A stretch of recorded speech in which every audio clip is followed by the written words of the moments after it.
On today's Minute Apes, we discover Estella Warren has 7-foot arms.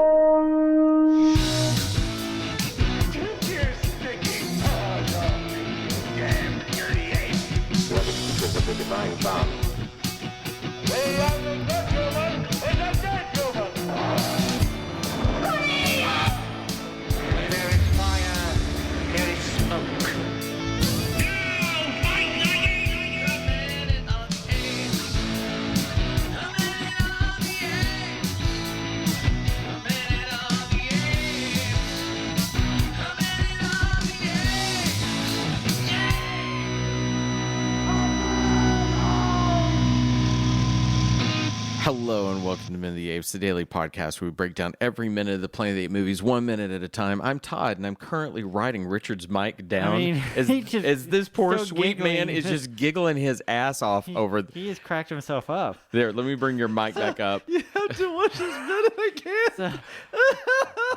It's just the most weird Frankenstein hand I've ever seen in my It's funny because I've not noticed that about this, and now I can't wait to actually play this minute back. But here's the thing: if you, I like to sometimes think of sentences in different phrases. So he said 7-foot arm, so he meant an arm that's 7 foot. But I also like to think of 7 arms made out of feet. Now, 7-foot arms all of a sudden showing up. Okay, you guys remember, I'll name this one called 7-foot arms. Okay, all that aside, should we just jump to the minute right now? Okay. Minute 80, Sean, tell us what's happening. All right, we start minute 80 with Davidson trying to rally the humans and ends with some glamping. All right, here comes minute 80, 7-foot arms in the Planet of the Apes. All right, come on, let's go. Let's go. Come on. Oh, yeah.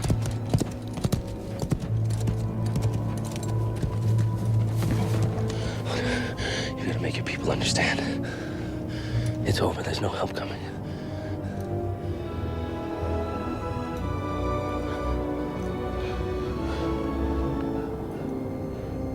You came.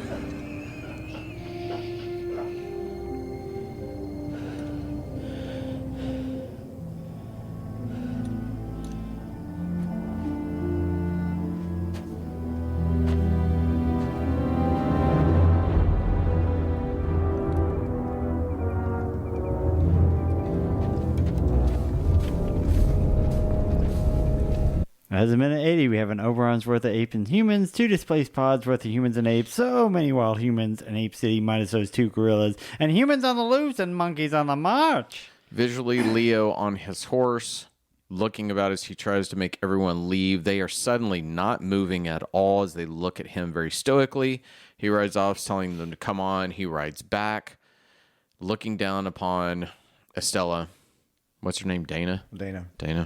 Seriously, the names given a name yet. They don't mean anything to me. The thing is, I make a note when they actually either in subtitles or physically say it. Most of these people don't get names. Okay. So we look about, Leo's trying, and here comes her weird arm reaching in to touch his face so easily. He's on top of a fucking horse. So That's what she... Marky Marcus, we said he's about 5'10". hang on. He's not 5'8". He's not a very, very tall man.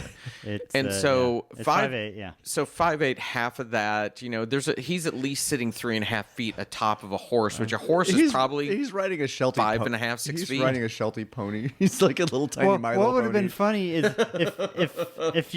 if this I'm was sorry, Marky Kat. Mark's face and you just saw this.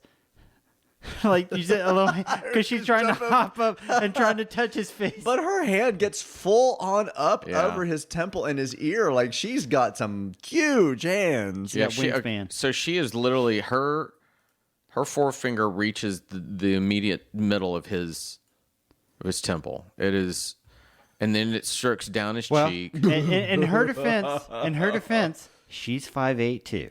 Okay, But how tall is that fucking horse? I don't have the Could measure it, Sean. You know all these damn facts. minute of Planet of the Apes reboot horse height equals. So he was supposed to gallop back to Dana and dismount where she then touches her hand to face Well, hey, and then sorry. leans into kissing. I know. We really quick. We got into having fun with this. You didn't finish your recap of the. Sorry. Okay, so we got the hand reaching up. we got the hand reaching up. We cross cut to a lot of the faces in the crowd as well. I don't want to. And there's a little girl, by the way, that man, the dirty girl. she is really dirty. Anyways. It's like Christ Almighty. Anyway, so it's looking now. We get Ari looking sadly as Dana touches him. The weird love triangle that's not a triangle is perpetuated yet again. She looks down and away, stepping out, and we get the final big question for me, which is, when did they build the fucking camp for the monkeys? Because we see this large camp. Here they are, these red tents again, and they are now at a camp. They're waiting. They're by the humans, and they stop to All build a camp. That's where we are visually. Yeah. Okay, so let's begin at the beginning. I love the fact that Marky Mark gives the most inspirational speech of everything. Of everybody run away. You ready? Let's run away. And he goes, yeah, and nobody does jack shit. And he goes, really? Let's do it. And nobody does jack shit. There's nothing motivating but the line, let's go. All right, here we go, everybody. Get on. But he's the one on a fucking horse. Uh-huh. What does he expect them to do? They walked there. They left their houses. They got to go back to their camp. They got to gather their sticks and their other sticks. Go to the mountains. Yeehaw. And their random empty baskets. And their crates. To And be their able to- dirty children. Yeah. They're very dirty children. That's what they're in march on. Is they need water just to bathe their ugly ass kids. We don't even know. That's just it. We don't even know how desperate these people are. Like, Yeah, we have no they- sense they've other, not- other than they it's- look like they're desperate. Other than the fact that we know Dirty. that they've been hunted at one scene, the fact that they're intelligent is the hard. I mean, that's the hard part. Yeah. They're smart. They know how to make their clothes. Of course, we knew that they made their clothes in the previous movies, but like these were like wearing full out outfits, not the little bikini shit.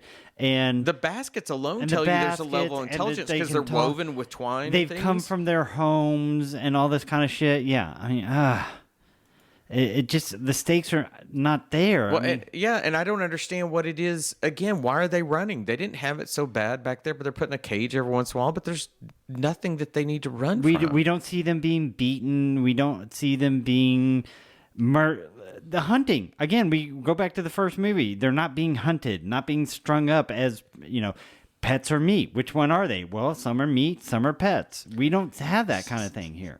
The one little girl's put in the cage for the ape girl. To be, That's about the worst thing that we see. So Marky Mark has to ride back over to Dana to say, look, you got to make them listen to me. Listen to you. She already They got to told do them. something. I know she said, they don't listen to me. She well, told apparently you. they're not listening to him either. Yeah. That's and if he's staying true to character, at that point he'd be like, "All right, fuck all y'all. I'm just leaving." Yeah, Mark. Where's he gonna go though? The only thing I could think was I got a he'd go horse. back- See ya. I go back to his pod to see if there's anything else down in there. I don't know. It's like I know. It just. I would have, honestly, this is what I would have been doing, honestly. When I discovered that the Oberon had a nuclear power thing that was still working, and I got this message, I'd be looking for the things that I could salvage out of the Oberon, or somehow to anything. use the Oberon in such a way to help these people. Now, maybe that's going to happen in future minutes, but my mind would have already been there. And Yeah. I'm surprised Leo is Again, that dumb looking- that he has to go sit on a ridge knowing they're about to get attacked, then go back inside and take a nap in the Oberon till the kid comes up and he tells everybody, hey, here's my big plan. Piss off. You got to leave. Yeah, Yeah. fuck off. I'm not your hero. This movie should be called Planet of the Apes, I'm Not Your Hero. So I'm not your hero. I did Exactly. At this minute with your 7 foot Estella Warren. Jesus. She didn't like gracefully touch him with his fingertips. She gets that hand full on that fucking face, and he's on a horse. And you see it. And they cut back over where she's on the ground, and you see over her shoulder. Now he is leaning down. He's leaning down, but But the still. head is just so awkward because it's just coming out of frame, out of nowhere. I remember taking Abby to horse riding lessons, and even that one she rode Well, yeah, was think a about it. smaller one. Well, and I think about still it, yeah. had to reach up to put her up there. I'm about to say, if you were to pet a horse, you reach up to pet their back. Yeah. And that's just like, even if you were like halfway reaching up. They you're put an still- apple. We didn't see They the put person put an apple crate, and Yeah. she steps up Well, on and it. that's what makes the hand even more unnatural. Look at that, my hand to my head. Look at how I've got to have my hand here to move it into frame To get in order to reach up to get to this dude's face up here. Like it is just an unnatural Well, it's also it's the ease of which she puts that hand It's a there. Frankenstein hand coming out of nowhere because her head and her hair is not in the shot anywhere. It's just like, well, here's this hand. And it is stretching up into the scene. And why do we need to see it on his face? Why couldn't she put it on his leg? Why couldn't she just said, done that? And that would have been very natural. Well, Probably would have actually worked better. And then when they come back and say she came, I don't think that's her hand. Oh, she came. Yeah, What? when she said you came. They cut down to her and she's pulling her hand off his face. I bet that's not even her hand. Oh, of course I bet not. that's somebody else's prop hand. So, well, yeah, it's an insert, but yeah, because her shoulder's not even moving. Okay, yeah, so that's not even her hand. It was this minute that I actually made a note. Now that we are in the age, especially in movies where we have intimacy coordinators and everything, and in the age of being 20 years, 23 years from this, where we know to ask for more consent when you do stuff. There are a lot of people touching other people without consent in this movie. She's reaching up and touching him. Ari's massaging him. She comes over when he's feeling bad off the horse. Everybody's touching people without their express saying, I'm fine with you touching me. And then we get the shot of Ari realizing that, Estella and Mark are now having a moment, and she's probably cut out of this moment, so she's going to kind of pull herself back into the Oberon, wherever she was sleeping or staying.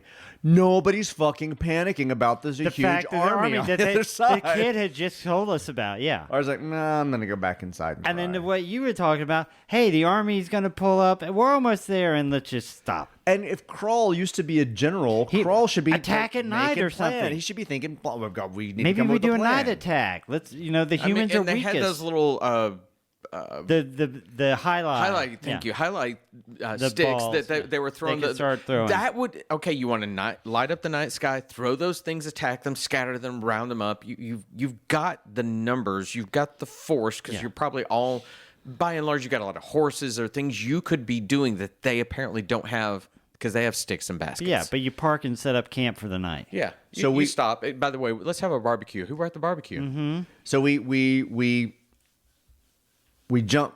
Ari recedes. Then we jump to a camp that's already been made. Mm-hmm. It's probably the same one we saw before on the river. They probably didn't do anything. They probably just reset some stuff. Maybe. Maybe dusted up the sand a little bit. The mountain range could be the exact same mountain range. They may have shot it from a different angle. Yeah. Exactly. Yeah. There's nothing really unique about that. And then we just see an ape just kind of saunter over in front of a guard's tent. I mean, it's kind of an anticlimactic moment. I have to go to a Star Wars correlation. This would literally be like, let's attack the Death Star and let's stop.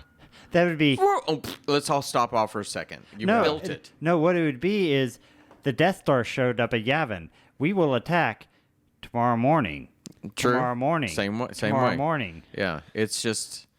There's no tension building to the army coming to begin with, and now you've completely evaporated every level of anything that could have been there. When they're having their conversation about what to do, you could have just had a simple cut of a scout of an ape watching something from the distance, and then riding back to say, they're unarmed, then we'll attack in the morning to establish the camp, right? Or they have their own scout. What you do, the scout comes back, and you say, the humans have all finally gathered together. And then it goes, mass slaughter, finally, we will wait to make sure any stragglers show up, and then we attack in the morning. Not just a kind of cut to a camp. The cut to the camp is just weird, particularly after watching this, Shouldn't the apes, marching. if in your scenario, shouldn't the apes at that point say, sir, aren't you worried about them?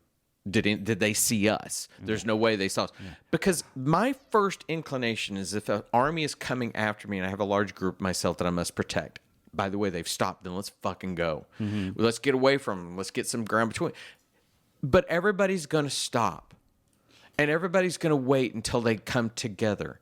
I mean, Krull... Where's the logic in that shit? And Krull is the guy that was like, we got to split because they're going to come over the river soon, so let's not hang out here. And now he's fine with this, just hang out at Kalima. Yeah, there's no impact in Kalima at this particular point, is there? There's nothing the humans are telling us why it's an amazing place to be, or why the apes are willing to tread into their holy land. So precious to them, because it doesn't, give no human could have found the video signal in there and found out that the apes actually came from there. No ape really gives a shit that the humans came from there. It's not anything important. No. There's no... Besides the technology, besides that video screen and the one thing that was covered that they undusted that said the animals and stuff. There's nothing that gives any reverence to anybody. No. Okay. I've hit the end of this minute. Okay. I can tell that. That's Richard for sure. calls this one. That is it. We will put this week to bed. We'll be back tomorrow with an in-between, which Sean has a funny story he wants to tell, and we'll have a few things. I know we teased talking about one of the Best Picture nominees and reactions to it. So there'll be things that we talk about tomorrow. But until then, everyone, please do me the favor, as I always ask, let your friends know about us.